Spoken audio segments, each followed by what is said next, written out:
faire bouillir son eau pendant une journée, c'est un peu déplaisant. Quelques jours, là, ça commence à changer un peu la vie. Imaginez quand ça fait 3 ans, comme à Sainte-Anne-des-Monts, que vous devez le faire. Incroyable, hein? Il y a un système de chloration de l'eau, Vanessa, qui a été mis en place, mais la vie d'ébullition n'est toujours pas levée.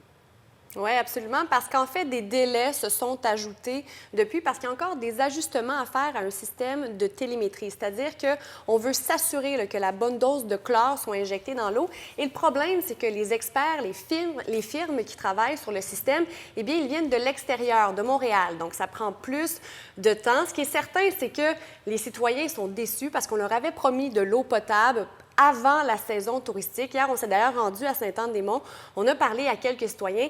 Ils en ont vraiment ras-le-bol de faire bouillir leur eau. Ça occasionne des dépenses pour les bouteilles d'eau. Ça complexifie aussi les activités du quotidien qui devraient être simples. Mais heureusement, le maire dit que cette saga devrait bientôt être derrière. Il nous dit là, que la Ville va bientôt demander au ministère de l'Environnement de lever l'avis d'ébullition. On écoute le maire. Tout le monde me parle de l'eau potable. Moi, j'en ai ras le pompon. Alors, je comprends la population, mais donnez-nous encore là, quelques semaines, et le tout devrait rentrer dans l'ordre. Après, finalement, un épisode, une saga qui va avoir duré tout près de 3 ans. Donc, je le rappelle, là, le maire de Sainte-Anne-des-Monts, les citoyens de Sainte-Anne-des-Monts et le maire aussi doivent faire bouillir leur eau depuis le 31 août 2016 parce qu'on avait découvert la bactérie E. coli dans l'eau. C'est long à régler comme problème, hein? Merci, Vanessa.